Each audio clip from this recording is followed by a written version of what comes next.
ഡയറക്ടറാണ്. അതിൻ്റെ ലുക്ക് തന്നെ ടോട്ടലി സ്റ്റൈലിംഗ് എല്ലാം വളരെ ഡിഫറെൻ്റ് ആയിരുന്നു. അപ്പോൾ അത് നമ്മൾ അതിൻ്റെ ഒരു ഇനീഷ്യൽ ഫോട്ടോഷൂട്ട് തൊട്ട് ആ ഒരു ലുക്ക് മേക്കപ്പിലും ഒക്കെ അത് ക്രിയേറ്റ് ചെയ്ത് വന്നിട്ടുള്ളൊരു സാധനമാണ്. രാഹുൽ സദാശിവൻ എന്നുള്ളൊരു ഡയറക്ടർ, പുള്ളി ഒരു നറേഷൻ സ്റ്റൈൽ എങ്ങനെയാണ്? എനിക്ക് തോന്നുന്നു ഒരാൾ കുറേ കൂടെ ഒരു കഥ പറച്ചിലിനേക്കാളും സിനിമ കാണാൻ പറ്റും. അങ്ങനെ ആ ഒരു രീതിയിലുള്ളൊരു നമുക്ക് വിഷ്വൽ കിട്ടും പുള്ളി നറേറ്റ് ചെയ്യുമ്പോൾ. അതെ, നമ്മൾ 30 ഡേയ്സിലാണ് ഷൂട്ട് തീർത്തത്. അത് ഭയങ്കര ഷോർട്ട് സ്പാൻ അല്ല, ആ സിനിമയ്ക്ക് അതായിരുന്നു അതിൻ്റെ പ്ലാനിങ് പ്രകാരം വന്നത്. ഭൂതകാലം, ഭ്രമയുഗം, DSC എല്ലാം 2:1 ആസ്പെക്ട് റേഷ്യോയിലാണ് ചെയ്തത്. സ്കോപ്പ് അത് 2.39 ആസ്പെക്ട് റേഷ്യോ ഉള്ള സ്ക്രീൻസിൽ വരുമ്പോൾ സൈഡിൽ ബ്ലാക്ക് ബാർസ് കാണും. നമ്മൾ നോർമലി സ്കോപ്പിലുള്ള ഫിലിംസ് കണ്ട് ശീലിച്ചിട്ട് പെട്ടെന്ന് സൈഡിൽ ബ്ലാക്ക് ബാർസ് കാണുമ്പോൾ ആൾക്കാർക്കൊരു എന്തെങ്കിലും ഒരു വ്യത്യാസം തോന്നുന്നത്. കറി ആൻഡ് സൈനായിട്ട് ഡോക്യുമെൻ്ററീസിൽ ഞാൻ വേറൊരു പ്രോസസ്സായിരുന്നു ടോട്ടലി. അതൊരു വളരെയേറെ സ്ക്രിപ്റ്റഡും പ്ലാൻഡ് ആയിട്ടുള്ള ഓൾമോസ്റ്റ് ഒരു ഫീച്ചർ ഫിലിം ഷൂട്ട് ചെയ്യുന്ന രീതിയിൽ തന്നെ അങ്ങനെ ചെയ്തിട്ടുള്ളൊരു ഡോക്യുമെൻ്ററിയാണ് അത്. സിനിമാറ്റോഗ്രാഫറെ സംബന്ധിച്ചോളം എല്ലാ ജോണറും എക്സ്പ്ലോർ ചെയ്യുന്നതായിരിക്കും നമുക്ക് ത്രില്ലിംഗ് ആയിട്ടുള്ള ഒരു, അതെല്ലാം എക്സ്പ്ലോർ ചെയ്യുന്നതാണ് നമുക്കൊരു കിക്ക് കിട്ടുന്നത്.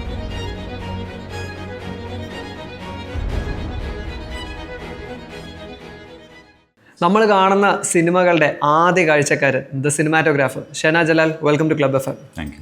ഫസ്റ്റ് സിനിമ, അതായത് ചിത്രസൂത്രം, ഫസ്റ്റ് സിനിമയിൽ തന്നെ ഈ പറയുന്ന പോലെ ബെസ്റ്റ് സിനിമാറ്റോഗ്രാഫറിനുള്ള സ്റ്റേറ്റ് അവാർഡ് കിട്ടി. അവിടുന്ന് പിന്നെ അങ്ങോട്ട് ഒരുപാട് സിനിമകൾ ഈ പറഞ്ഞ പോലെ ഈ അടുത്ത കാലത്ത് ലെഫ്റ്റ് റൈറ്റ് ലെഫ്റ്റ്, ഉള്ളൊഴുക്ക് എല്ലാം കഴിഞ്ഞ് ഡീസറെ വരെ എത്തി നിൽക്കുകയാണ്. One of the finest horror thrillers എന്ന് ഇപ്പോൾ ആൾക്കാർ പറഞ്ഞുകൊണ്ടിരിക്കുന്ന സിനിമ. അപ്പോൾ 15 years journey and even may be A little more than that.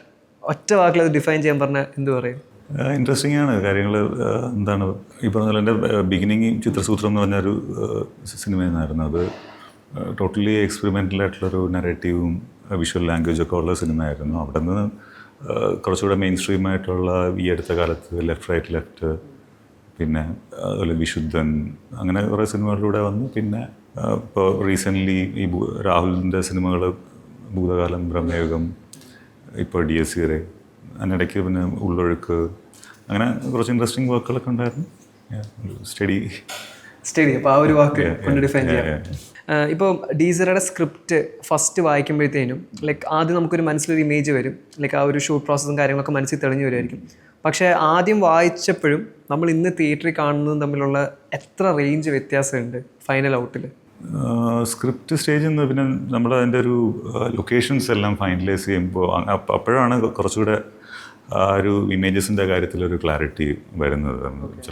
അത് വളരെ പ്രധാനമാണല്ലോ, പ്രത്യേകിച്ചും രാഹുലിൻ്റെ സിനിമകളിൽ ഈ ക്യാരക്ടേഴ്സിൻ്റെയൊക്കെ വീട്, അത് അവർ ഇൻഹാബിറ്റ് ചെയ്യുന്ന സ്പേസ്, അതൊരു വേറൊരു അത് തന്നെ ഒരു ക്യാരക്ടറാണ്. അതിനെ നമുക്ക് ധാരാളം എക്സ്പ്ലോർ ചെയ്യാനൊക്കെ ഉണ്ടാവും.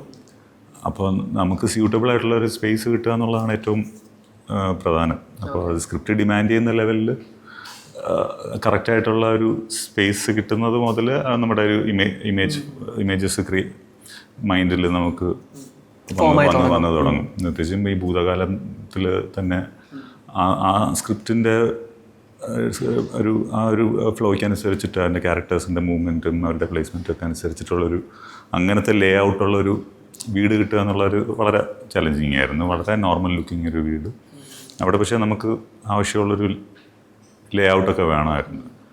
അപ്പോൾ അങ്ങനെ ഒരു വീട് കിട്ടി. അതേപോലെ തന്നെ ഭ്രമയുഗത്തിൽ പിന്നെ കുറേ ഏറെ സ്പേസസ് ക്രിയേറ്റഡ് ആയിരുന്നു.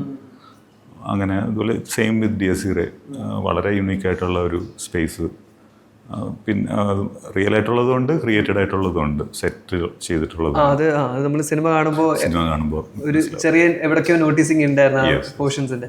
പക്ഷെ നോർമലി ഇപ്പോൾ ചില സമയത്ത് ഈ പറഞ്ഞ പോലെ ഒരു ഡയറക്ടറിൻ്റെ പെർസ്പെക്റ്റീവിൽ ഒരു ലൊക്കേഷൻ കാണുമ്പോഴത്തേനും ഇത് പെർഫെക്റ്റ് ആയിരിക്കും. പക്ഷെ ഒരു ക്യാമറ ലെൻസിൽ കൂടെ നോക്കുമ്പോൾ അതിന് കുറച്ച് അപാകതകൾ കാണും അല്ലേ? അപ്പോൾ എന്ന് വെച്ചാൽ ചില സമയത്ത് സ്ക്രിപ്റ്റിന് ഇത് പെർഫെക്റ്റ് ആയിരിക്കും, പക്ഷേ ഷൂട്ടിങ്ങിൻ്റെ ഈ പറഞ്ഞ ടെക്നിക്കൽ വൈസ് നോക്കുമ്പോഴത്തേനും കുറച്ച് ഡിഫിക്കൽട്ടീസ് കാണാൻ ചാൻസ് ഉണ്ട്. അത് നമുക്ക് സ്ക്രിപ്റ്റിന് സ്യൂട്ടബിൾ ആയിട്ടുള്ളൊരു ലൊക്കേഷൻ കിട്ടിക്കഴിഞ്ഞ് കഴിഞ്ഞാൽ പിന്നെ നമുക്ക് നമ്മുടെ ഒരു കംഫർട്ട്, ഒരു മിനിമം കാര്യം കിട്ടിക്കഴിഞ്ഞ് കഴിഞ്ഞാൽ നമുക്കത് അഡ്ജസ്റ്റ് ചെയ്യാൻ പറ്റും. നമ്മളതിനനുസരിച്ച് നമ്മുടെ ഒരു ഓപ്പറേറ്റ് ചെയ്യുന്ന രീതികൾ നമുക്കത് അഡ്ജസ്റ്റ് ചെയ്യാൻ പറ്റും. വേറെ ഓപ്ഷൻസ് ഇതാണ് ബെസ്റ്റ് ഓപ്ഷൻ എന്നുള്ളൊരു ധാരണ വന്നു കഴിഞ്ഞാൽ നമുക്ക് എന്താണ് ഇപ്പോൾ കുറച്ച് സ്ഥലം കുറഞ്ഞെന്ന് പറഞ്ഞാലും ഒക്കെ ഭൂതകാലമൊക്കെ എസ്പെഷ്യലി ഇമാജിൻ വളരെ ചെറിയൊരു വീട്ടിനകത്താണ് അത് ഫുൾ ഓൾമോസ്റ്റ് സിനിമയുടെ മേജർ പോർഷൻസ് ഷൂട്ട് ചെയ്തിട്ടുള്ളത്. ഇപ്പോൾ ഉള്ളൊഴുക്കായാലും അതിനകത്ത് ഉള്ള ആ ഒരു സ്പേസ് കൺഫൈൻഡ് ആണ്. ആ ഒരു റൂമിൽ എത്രയോ സീനുകൾ അവിടെ ഷൂട്ട് ചെയ്തിട്ടുണ്ട്. അപ്പം നമ്മൾ അതിനകത്ത് നിന്നിട്ട് അതിൻ്റെ പോസിബിലിറ്റീസ് കണ്ടെത്തുകയാണ് ചെയ്യുന്നത്. ഇപ്പോൾ പ്രണവ് മോഹൻലാലിൻ്റെ കരിയറിലെ ബെസ്റ്റ് പെർഫോമൻസ് ആണെന്നാണ് പറയുന്നത്. അപ്പോൾ ആ പെർഫോമൻസ് ഫസ്റ്റ് സെറ്റിൽ ക്യാമറ ലെൻസിൽ കൂടെ കണ്ട ആളാണ്. അപ്പോൾ സെറ്റിൽ എങ്ങനെയായിരുന്നു എക്സ്പീരിയൻസ്? അത് കാണുമ്പോഴത്തേനും ആ ഒരു ഷോട്ട് ഒരു ജഡ്ജ്മെൻറ്റ് ഉണ്ടായിരുന്നു, okay this is something different എന്ന് പറഞ്ഞിട്ട് പുള്ളി പെർഫോം ചെയ്തതിൽ സംതിങ് ഡിഫറൻസ് ഉണ്ട് എന്ന് തോന്നിയിരുന്നോ? പ്രണവിൻ്റെ ലുക്ക് തന്നെ ടോട്ടലി സ്റ്റൈലിംഗ് എല്ലാം വളരെ ഡിഫറെൻ്റ് ആയിരുന്നു. അപ്പോൾ അത് നമ്മൾ അതിൻ്റെ ഒരു ഇനീഷ്യൽ ഫോട്ടോഷൂട്ട് തൊട്ട് ആ ഒരു ലുക്ക് മേക്കപ്പിലും ഒക്കെ അത് ക്രിയേറ്റ് ചെയ്ത് വന്നിട്ടുള്ളൊരു സാധനമാണ്. ഒരു സ്റ്റൈലിങ്ങിൽ തന്നെ നമുക്കൊരു ക്യാരക്ടർ കിട്ടിയിട്ടുണ്ടായിരുന്നു. So then it was nice shooting. ഇപ്പോൾ ഒരു കമൻറ്റ് വന്നിട്ടുണ്ടായിരുന്നു, he is showing his DNA എന്ന് പറഞ്ഞിട്ട്. Okay, naturally. ഇപ്പോൾ നോർമലി പറഞ്ഞാൽ നമ്മളൊരു പ്രോജക്റ്റ് ഓൺ ആകുമ്പോഴത്തേനും ഒരു നറേഷൻ പ്രോസസ്സ് എന്തായാലും ഉണ്ടാവും. ഇപ്പോൾ രാഹുലുമായിട്ട് ഓൾറെഡി ഈ പറഞ്ഞ പോലെ ഭൂതകാലം, ബ്രഹ്മയുഗം ആൻഡ് ഇപ്പോൾ ഡീസർ വരെ നിൽക്കുന്നുണ്ട്. ഇപ്പോൾ പുള്ളിയുടെ ഒരു നറേഷനും നിങ്ങൾ നമ്മളൊരു കോർഡിനേഷൻ എങ്ങനെയാണ്, ആ ഒരു റാപ്പും എങ്ങനെയാണ്? ഇപ്പോൾ നമുക്കൊരു സ്റ്റോറി ഐഡിയ വരുന്ന തൊട്ട് നമ്മളത് എക്സ്ചേഞ്ച് ചെയ്യുന്നുണ്ടാവുമല്ലോ.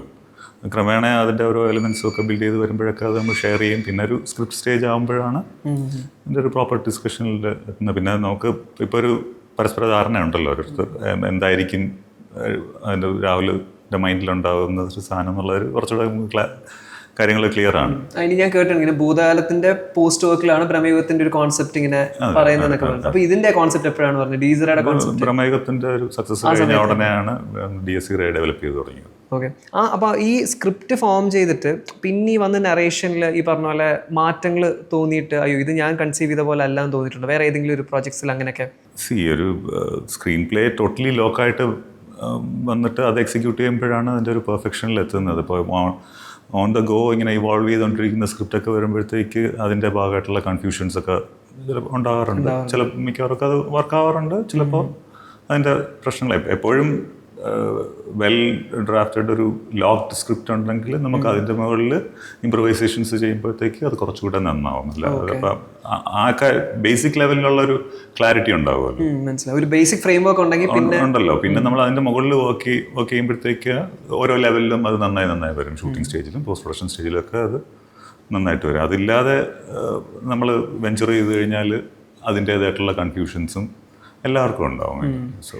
ഇപ്പോൾ രാഹുൽ സദാശിവൻ എന്നുള്ളൊരു ഡയറക്ടർ പുള്ളി ഒരു നറേഷൻ സ്റ്റൈൽ എങ്ങനെയാണ്? എനിക്ക് തോന്നുന്നു രാഹുൽ കുറേ കൂടെ ചില ഒരു കഥ പറച്ചിലിനേക്കാളും സിനിമ നമുക്കത് സിനിമ കാണാൻ പറ്റും. അങ്ങനെ ആ ഒരു രീതിയിലുള്ളൊരു നമുക്ക് വിഷ്വൽ കിട്ടും പുള്ളി നാരേറ്റ് ചെയ്യുമ്പോൾ. അതെ, ആ രീതിയിലാണ്. പ്രോസസ്സ് എങ്ങനെയാണ്? ലൈക്ക് പുള്ളിയുടെ ഒരു ഷൂട്ടിംഗ് പ്രോസസ്സും കാര്യങ്ങളൊക്കെ എങ്ങനെയാണ്? പുള്ളി ഭയങ്കര ഈ ചിലരുണ്ട് ലൈക്ക് എന്താ വെച്ചാൽ പ്ലാൻ ചെയ്തിട്ടുണ്ടാവും, but may be just before the shot okay കുറച്ച് മാറ്റങ്ങൾ വന്നാൽ നല്ലതായിരിക്കും. അപ്പോൾ അങ്ങനത്തെ ചേഞ്ചസ് വരുമോ അതോ പുള്ളി ഒരു ഫിക്സ് ചെയ്താൽ പിന്നെ ഹി വോണ്ട് ചേഞ്ച് അങ്ങനെയാണോ? അല്ല, എന്തായാലും ബ്രഹ്മയുഗവും DSC എല്ലാം വെൽ പ്ലാൻഡ് ആയിട്ട് നമ്മുടെ ഷോർട്ട് ഡിവിഷൻ എല്ലാം ഫിക്സ് ചെയ്തിട്ടാണ് പോയിട്ടുള്ളത്. പിന്നെ ചില സീനുകളിൽ അവിടെ നമുക്ക് ഇംപ്രവൈസേഷൻസും വന്നിട്ടുണ്ടാവും. പക്ഷെ ഇത് രണ്ടും വെൽ പ്ലാൻഡ് ആയിട്ടാണ് പോയിട്ടുള്ളത്. കുറേ എനിക്ക് തോന്നുന്നൊരു 80% എങ്കിലും എല്ലാം പ്രീ വിഷ്വലൈസ് ചെയ്ത രീതിയിൽ തന്നെ പോയിട്ടുള്ളത്. അപ്പം എല്ലാവർക്കും സൗകര്യമാണ്, കാര്യങ്ങൾ എളുപ്പമാവും.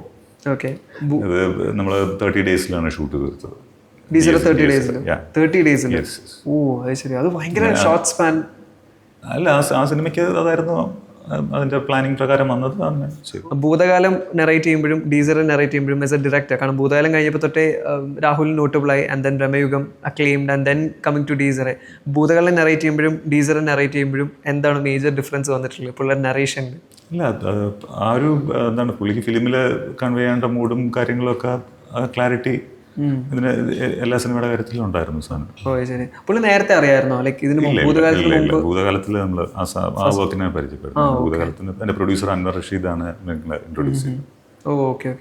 നിങ്ങളുടെ റാപ്പ് എടുത്തു വെക്കും, കാരണം ബാക്ക് ടു ബാക്ക് 3 സിനിമകളും നിങ്ങളാണ് ഹാൻഡ് ഇൻ ഹാൻഡ് പോയിട്ടുള്ളത്. കാര്യങ്ങൾ കുറച്ചുകൂടെ ഈ ഫീൽ ചെയ്യാം. ഓ ശരി.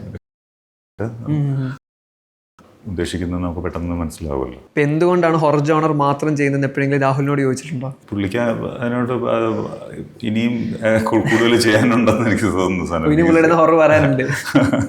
അതാണ് രാഹുൽ പറയുന്നത്. ഇനിയും അതെയോ? പുള്ളിയുടെ ഒരു ഫേവറേറ്റ് ജോണർ എന്ന് പറഞ്ഞിട്ടുണ്ടോ പുള്ളി? അല്ലെങ്കിൽ ഇതാണ് എനിക്ക് ഏറ്റവും ചെയ്യാൻ ഇഷ്ടം, ഇതിൽ എക്സ്പ്ലോർ ചെയ്യണം എന്നാണ് പുള്ളിയുടെ ഒരു ആഗ്രഹം? അല്ല, അങ്ങനെ ഡെഫിനറ്റ് ആയിട്ട് പറഞ്ഞില്ല. നമ്മൾ വേറെയും സബ്ജക്റ്റുകളൊക്കെ ഡിസ്കസ് ചെയ്തിട്ടൊക്കെ ഉണ്ട്. But I think this comes naturally.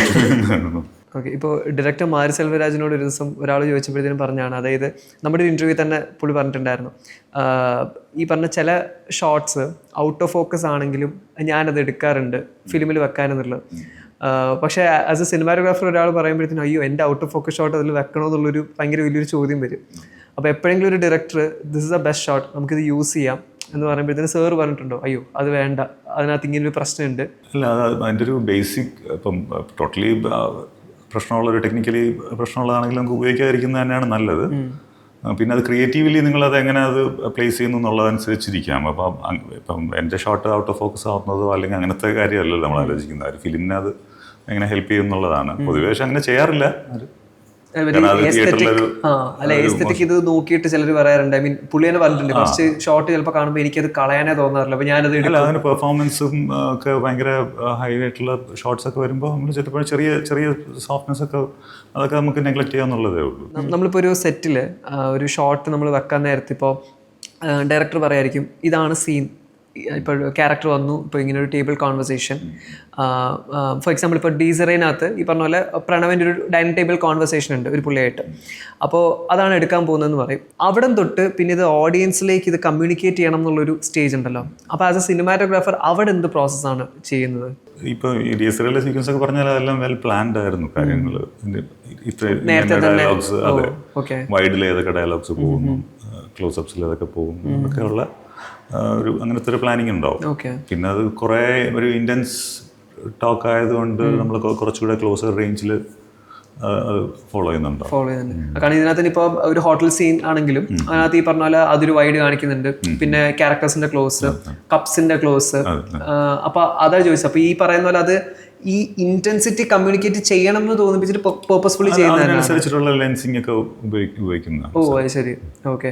എപ്പോഴെങ്കിലും ഈ പറയുന്ന പോലെ ഒരു കമ്മ്യൂണിക്കേഷൻ എവിടെയെങ്കിലും പോയിട്ടുണ്ടെന്ന് തോന്നിയിട്ടുണ്ട് ഏതെങ്കിലും വേറെ പ്രീവിയസ് ഫിലിംസിലും എപ്പോഴെങ്കിലും? ലൈക്ക് നമ്മൾ എഡിറ്റും ഫൈനൽ ഔട്ടും ചെയ്ത് വന്നപ്പോഴത്തേനും നമ്മൾ കണ്ട വിഷനുമായിട്ട് കുറേ ഭയങ്കര വ്യത്യാസം ഉണ്ടെന്ന് തോന്നിയിട്ടുണ്ടോ? ഇല്ല, നമ്മുടെ മെറ്റീരിയലിൻ്റെ മുകളിലാണല്ലോ ഇവർ വർക്ക് ചെയ്ത് തുടങ്ങുന്നത്. സോ ഐ തിങ്ക് അത് അങ്ങനെ എന്തെങ്കിലും ചെയ്യാനുണ്ടെങ്കിൽ ഈ പറഞ്ഞ പോലെ നമ്മുടെ ഷൂട്ടിംഗ് പ്രോസസ്സ് എന്ന് പറയുന്നതാണല്ലോ ഒരു ഫൗണ്ടേഷൻ. അതിൻ്റെ ആ ഫുട്ടേജ് വെച്ചിട്ടാണ് പിന്നീടുള്ള കാര്യങ്ങൾ നീക്കുന്നത്. അപ്പം അവിടെ നമ്മൾ കറക്റ്റായിട്ട് ചെയ്തിട്ടുണ്ടെങ്കിൽ പിന്നെ അത് ഫോളോ ചെയ്തായിരിക്കുമല്ലോ പോകുന്നത്, എഡിറ്റ് ആയാലും.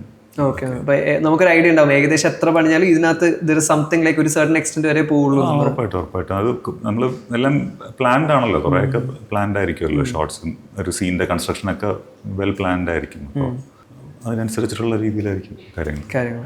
ഇപ്പോൾ ഈ അടുത്ത കാലത്ത് നിന്നുള്ള സിനിമ ഞാൻ സ്കൂളിൽ പഠിക്കുമ്പോൾ തിയേറ്ററിൽ കണ്ടാണ്, ആൻഡ് ഉള്ളൊഴുക്ക് ഞാൻ തിയേറ്ററിൽ കണ്ടാണ്. അപ്പോൾ ഈ അടുത്ത കാലത്ത് നോക്കിയാലും ഉള്ളൊഴുക്ക് നോക്കിയാലും രണ്ടും എക്സ്ട്രീം ജോണർ ഡിഫറൻസ് ഉള്ള രണ്ട് സിനിമകളാണ്. ആൻഡ് ഇപ്പോൾ ഡീസറിലേക്ക് നോക്കിക്കഴിഞ്ഞാൽ it's a very different horror thriller ജോണറാണ്. അപ്പോൾ ഇതിൽ ഒരു എന്താ പറയുക സിഗ്നേച്ചർ ജോണർ, അല്ലെങ്കിൽ ഞാൻ ഈ ജോണർ ചെയ്യുമ്പോഴാണ് ദ മോസ്റ്റ് സാറ്റിസ്ഫാക്ഷൻ എനിക്ക് കിട്ടുന്നതെന്ന് സാറിന് എപ്പോഴും തോന്നിയിട്ടുണ്ട് ഇതിലൊരു പെർട്ടിക്കുലർ ജോണർ ചെയ്യുമ്പോഴത്തേനും?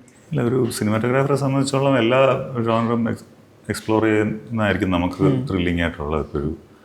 ഒരു ഫാമിലി ഉള്ളൊരു ഫാമിലി ഡ്രാമയാണ്. ഈ അടുത്ത കാലത്ത് വേറൊരു രീതിയിലൊരു ത്രില്ലിംഗ് സബ്ജക്റ്റ് ആയിരുന്നു. I mean it's horror films totally different ഒരു മേഖലയാണ്. അപ്പോൾ അതെല്ലാം എക്സ്പ്ലോർ ചെയ്യുന്നതാണ് നമുക്കൊരു കിക്ക് കിട്ടുന്നത്. കോമഡി ഫിലിം ആണെങ്കിൽ അതുപോലെ. കാരണം സാർ മണിപ്പൂരി ഫിലിംസ് ഒക്കെ ചെയ്തിട്ടുണ്ട്. ആൻഡ് മണിപ്പൂരി ഫിലിമിന് ഈ ഏഷ്യ പസഫിക് അവാർഡ്സ് അതെല്ലാം സാർ റിസീവ് ചെയ്ത് നമ്മൾ കണ്ടിട്ടുണ്ട്. അപ്പോൾ അങ്ങനെ ചെയ്തുകൊണ്ടിരിക്കുന്ന സമയത്തും സാർ ഈ പറഞ്ഞ very small plot, very normal genre സിനിമകൾ ചെയ്യാറുണ്ട്. ലൈക്ക് വെരി സ്മോൾ സിനിമകൾ ഞാൻ ഉദ്ദേശിക്കുന്നത് in terms of production wise ആയിക്കോട്ടെ. അപ്പോൾ ലൈക്ക് അതുകൊണ്ടാണ് ഞാൻ എടുത്ത് ചോദിച്ചത്. സോ കുറേ ജോണേഴ്സ് സാർ ട്രൈ ചെയ്യുന്നുണ്ട് and different scale of productions. ഒരു വശത്ത് നോക്കിക്കഴിഞ്ഞാൽ there is a big massive productions ഉള്ളതുണ്ട്, ചെറിയ പ്രൊഡക്ഷൻസ് ഉള്ളതുണ്ട്. അപ്പോൾ അതിൽ സാർ ഒരു ഫിൽട്രേഷൻ ഒന്നും വെക്കാറേ ഇല്ല?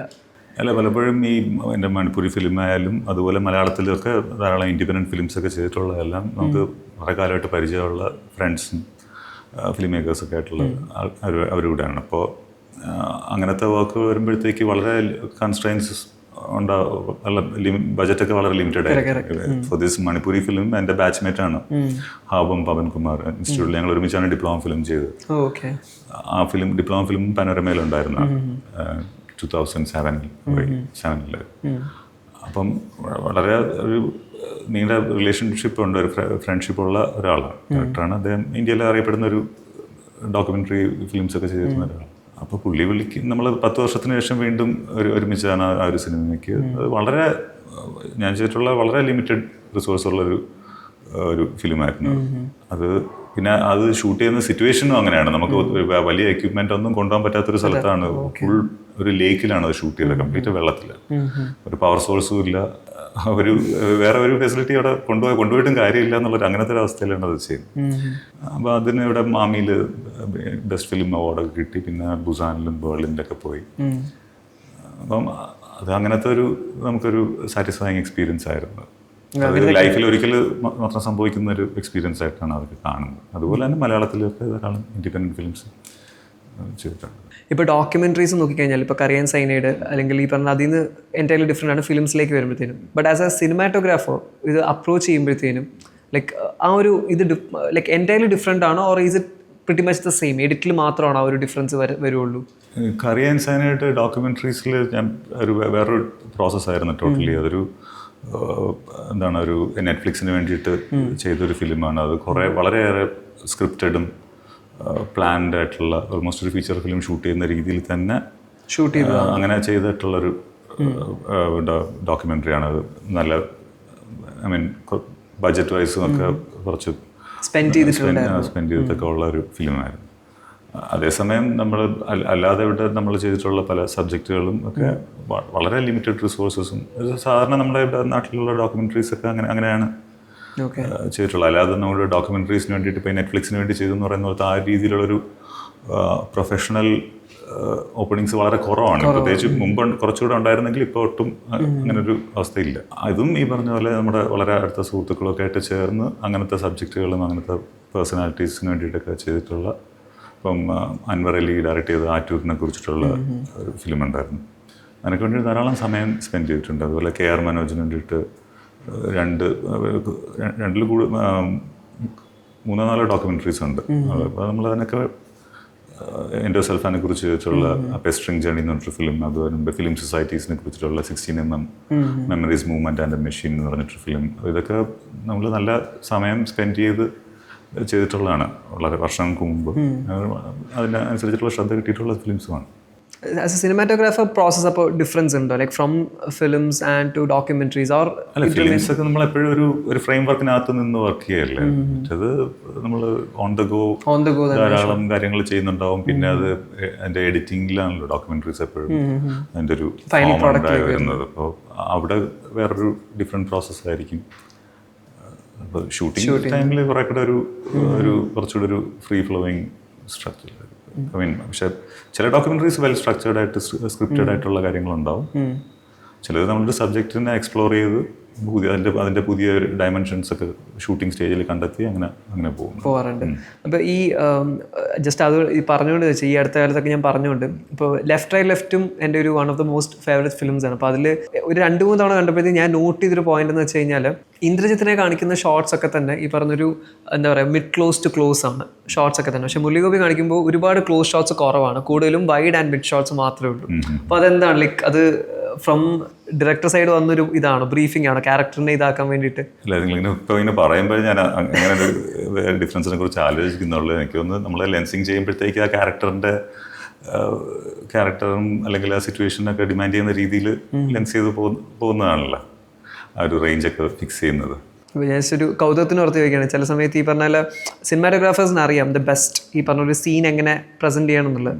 ചില സമയത്ത് ഇപ്പോൾ ഡയറക്ടർ വേണ്ട ആ ലെൻസ് വേണ്ട ഈ ലെൻസ് മതി. സോ അങ്ങനെ ഒരു കോൺഫ്ലിക്റ്റ് വരുമ്പോൾ how do you tackle it? Like ആ ഒരു കോൺവെർസേഷൻ എങ്ങനെ ലൈക്ക് നമ്മുടെ സൈഡിലേക്ക് എങ്ങനെ കൊണ്ടുവരും? ഫസ്റ്റ് ഓഫ് ഓൾ ഒരു സീൻ കൺസ്ട്രക്ട് ചെയ്യുന്നത് നമ്മുടെ ഒരു ഡിസ്കഷനിലൂടെയാണല്ലോ, അത് ഒരാൾ തീരുമാനിക്കുന്നൊരു കാര്യമല്ല. പിന്നെ ഈ ലെൻസ് അതല്ല ഇതെന്ന് പറയുന്ന ഒരു കോൺഫ്ലിക്റ്റിനേക്കാളും കൂടുതൽ ഹെൽത്തി ആയിട്ടുള്ളൊരു കോൺവെർസേഷനായിട്ടാണ് കാണുന്നത്. പലപ്പോഴും ഞാനൊരു ലെൻസ് വെച്ച് നമ്മൾ നോക്കിയിട്ട് വേണ്ട ഇത് മാറ്റി വേറെ ഒരെണ്ണം വെക്കാന്ന് പറയുന്ന സമയത്ത് തന്നെ ഡയറക്ടറും സെയിം തോട്ട് തന്നെ ആയിരിക്കും. അങ്ങനെയാണ് മിക്കവാറൊക്കെ സംഭവിക്കാറ്.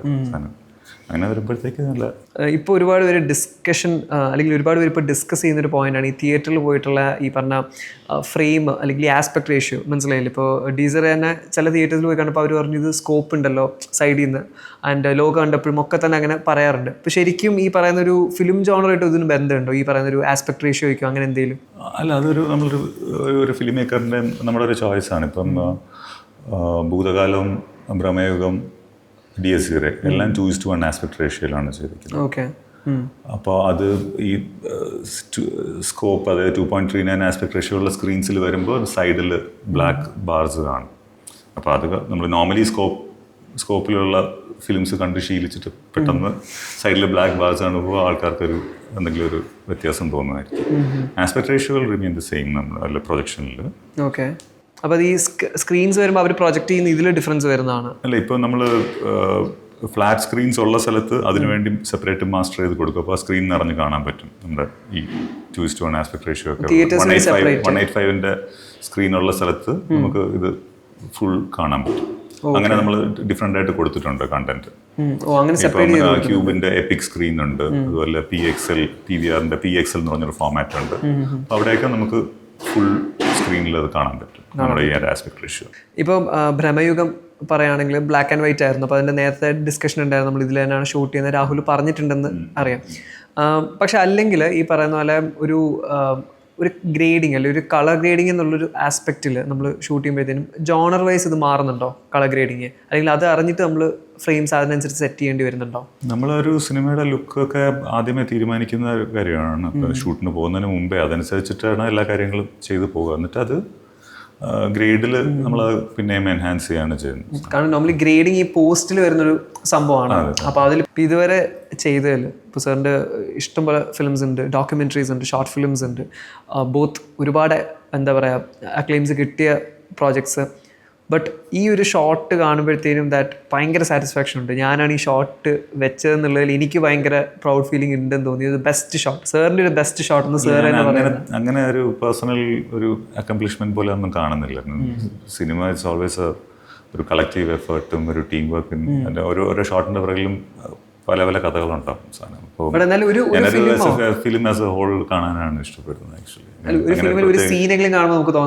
അത് മിക്കവാറും എല്ലാ സിനിമകളിലും കാണും. ഒരു ഷോട്ട് എന്ന ഒരു സീനൊന്നും അങ്ങനെ കുറേ ഉണ്ടാവും. നമുക്ക് ഓരോ സിനിമയും ഓരോ എക്സ്പീരിയൻസ് ആണല്ലോ, ടോട്ടലി യുണീക്ക് എക്സ്പീരിയൻസ് ആണ് ഓരോ സിനിമ. അങ്ങനെ കാണാനാണ് എനിക്ക്. എന്താണ് ഫ്യൂച്ചർ പ്രോജക്ട്സ്, ലൈക് സാറിന്റെ ഫ്യൂച്ചർ പ്രോജക്ട്സ് എന്താണ്? നെക്സ്റ്റ് ഞാനൊരു കന്നഡ ഫിലിം ചെയ്യാൻ പോകും. അങ്ങനെ അതിന്റെ പ്രിപ്പറേഷൻസിലാണ്. ഓക്കെ. മലയാളത്തിൽ നെക്സ്റ്റ് ഹൊറർ ജോണർ ആണോ അതോ? ഇല്ല, കൺഫേം ചെയ്തിട്ടില്ല. മലയാളത്തിലൊന്നും കൺഫേം ചെയ്തിട്ടില്ല. Okay sir. അപ്പോൾ ഇനി അടുത്ത് വരുന്ന എല്ലാം ഈ പറഞ്ഞ പോലെ എന്ത് ജോണർ ആയിക്കോട്ടെ, ആസ് യു സെഡ്, ഈ പറഞ്ഞ പോലെ ഇനി ജോണറിൽ ആ ഒരു സിഗ്നേച്ചർ ഷഹനാസ് ജലാൽ ഫീൽ നമുക്ക് കിട്ടട്ടെ. All the best for your future projects. Okay, thanks a lot. Thank you so much for coming to Club FM. Thanks a lot. Thank you.